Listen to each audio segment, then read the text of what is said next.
the Taff's word, long overdue I know, but certain circumstances will bring certain needs to talk about certain things, and one of them circumstances has been a roll of events really.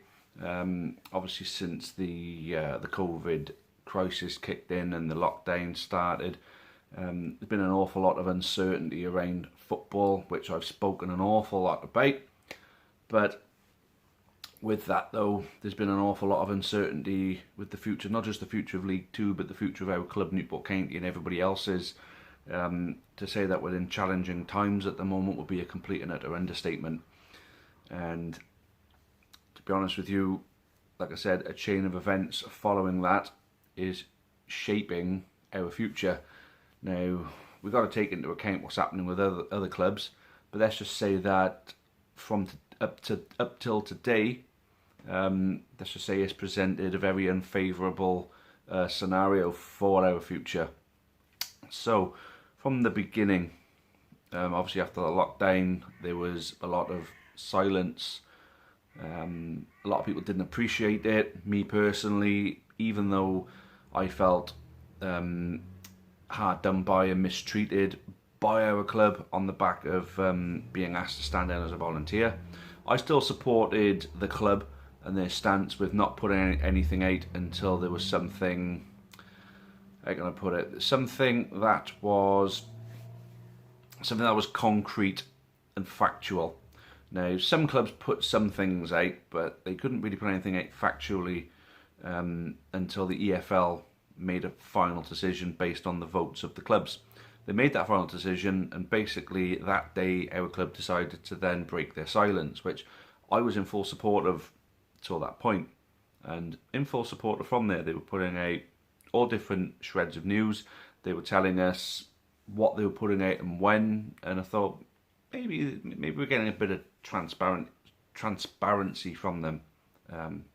You know, transparency is a word that's thrown around Newport County an awful lot, and you know, let's just say that the communication side of things has not been the best. Going on from that, then obviously different things starting to come out. One of the things that came out first that was quite exciting really was the change from FBT, which I'm not a particularly big fan of, and Hummel being our new kit provider. Looking forward to seeing what benefits that brings us. Going on from that was a sponsorship. Now, I don't understand it personally. I understand what they're trying to achieve from it, but having fans funding a sponsorship to give the sponsorship to a charity, setting a target and then offering 50% of anything that goes above that target to said charity. Well, there's 3 charities involved, one in which, you know, all of which I would be more than happy to support, of course. There's basically not many charities out there that you're not going to want to support, and I wish I had the money to support many charities. Unfortunately for me personally, I don't have the money to give to too many. I certainly don't like the whole take money out your bank account thing. You know, that's I don't like that. But I certainly give what I can when I can. And taking that into consideration with the club, they for many years have given to charity. They've raised awareness for charity using the powerful social media stream that we've got. They've done an awful lot with fundraising for charities, which is absolutely great. And it's something I'm particularly proud of as a Newport County supporter, is the community and charity and work that we do in the society. You know, I'm particularly proud of what we tend to achieve there.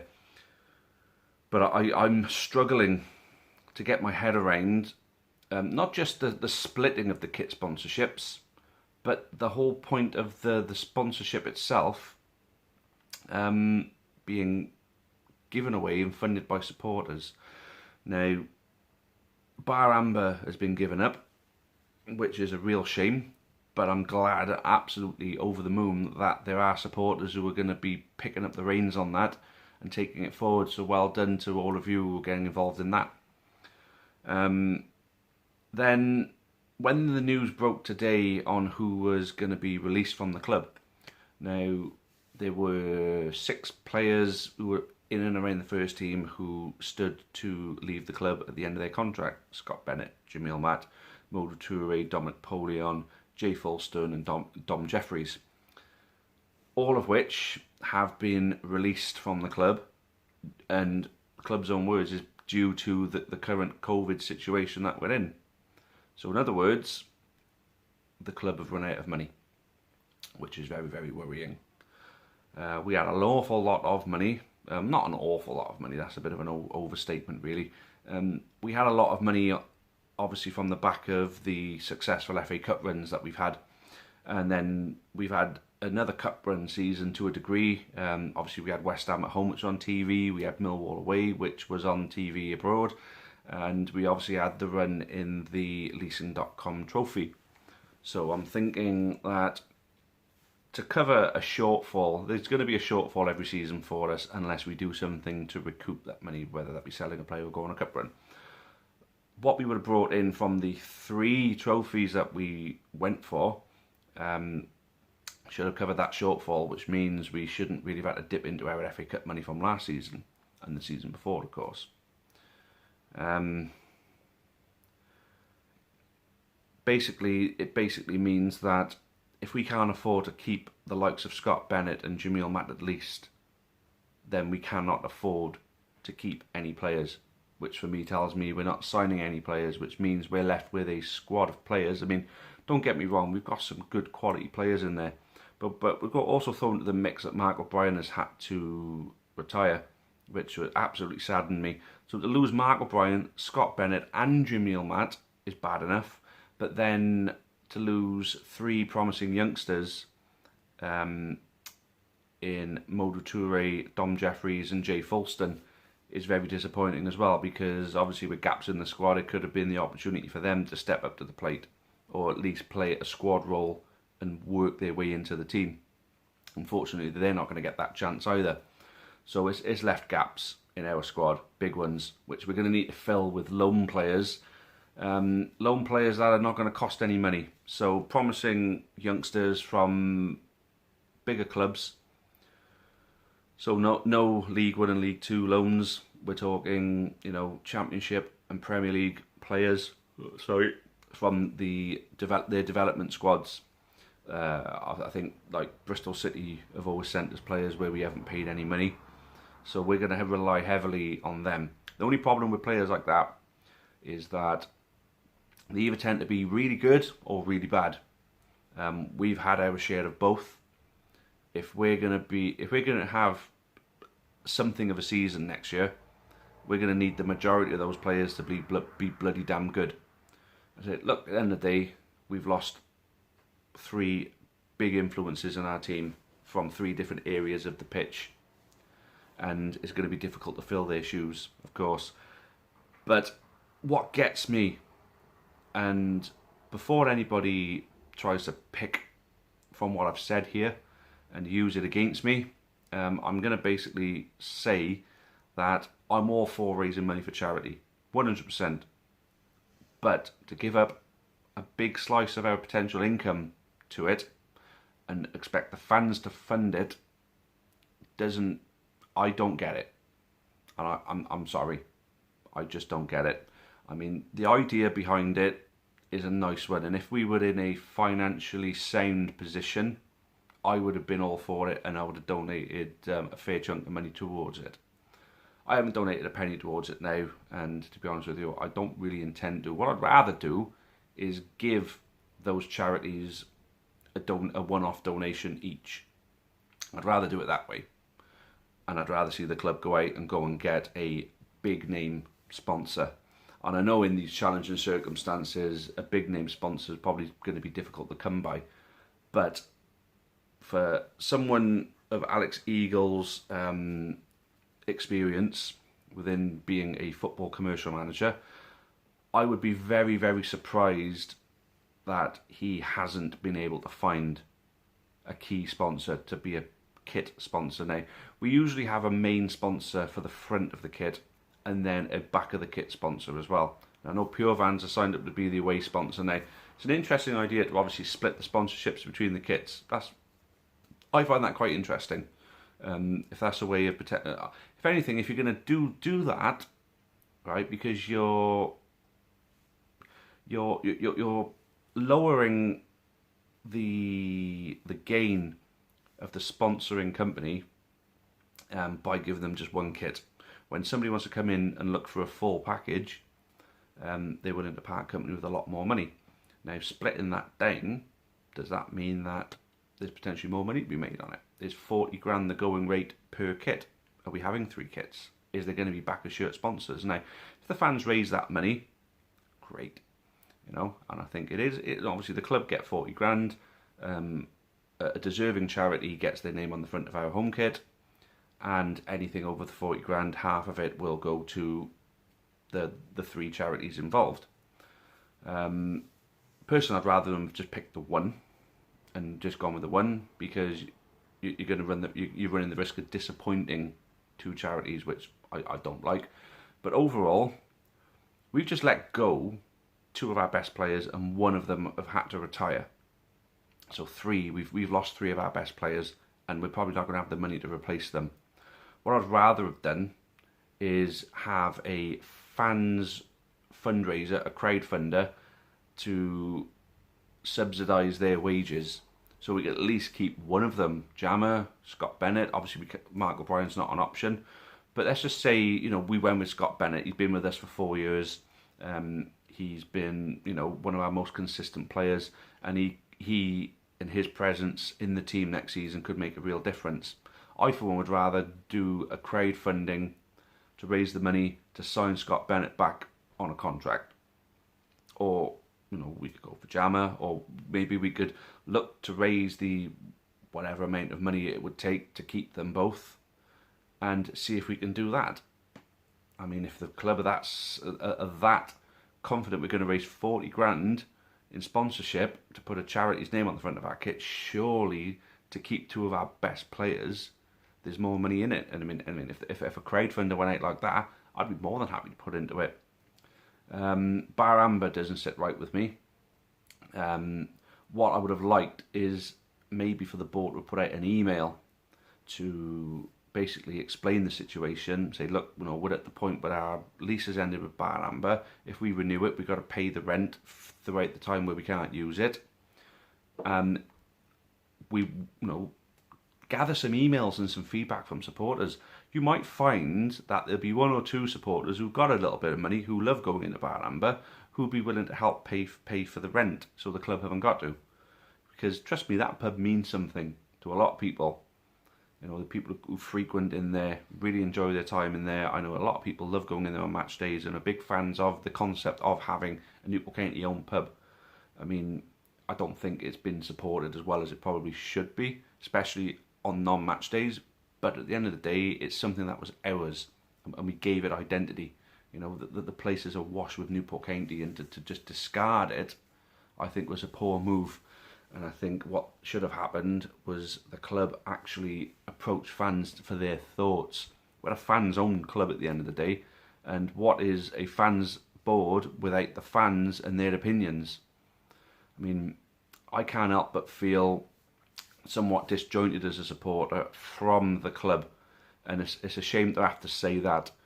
I don't feel like the club, the fans of the club, get represented that well by our board of directors. I mean, I don't know what the personal reasons are for them to want to be on this board of directors, but if it's for themselves, then they don't belong there. If it's for the club, then good on them. And there are some of them that are on there I know put an awful lot of work into it, and they'll know who I'm talking about. Whether there's any of them who I have admiration for, or have, or don't get on with. At the end of the day, those who put a shift in for the club deserve the recognition, that they deserve, of course.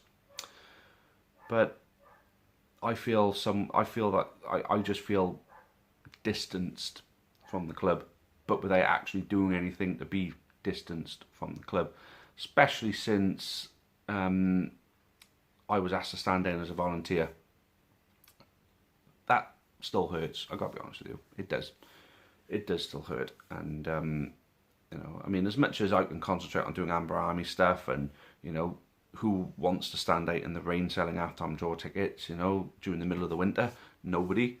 But I did it anyway, and I enjoyed doing it because I knew I was doing something for the club. Now, the very moment that the club got to choose between saving a bit of face with, you know, a disgruntled manager who lost a football match on that day, yeah, okay, you know, what happened that day, you know, was bad. You know, if the guy did say what he was saying, as much as there's reports that he didn't, he says he didn't, but because Stuart McCall, we had to believe Stuart McCall, because he didn't like the video that this YouTube channel put up, he had to kick off, and Bradford had to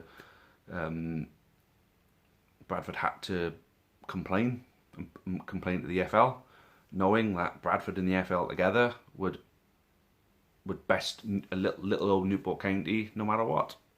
You know, at the end of the day, if they hadn't lost that football match that day, I don't think they would have wanted to. I think there was an element of sour grapes for losing the game, and we found ourselves in the position that we were in. And all the club had to do was call them out on that, not publicly, but phone up one of the directors and say, look, you know, there's only one reason you're doing this, because you lost a football match. We need a bit of bollocks about our club now, because we tend to roll over too much, I think.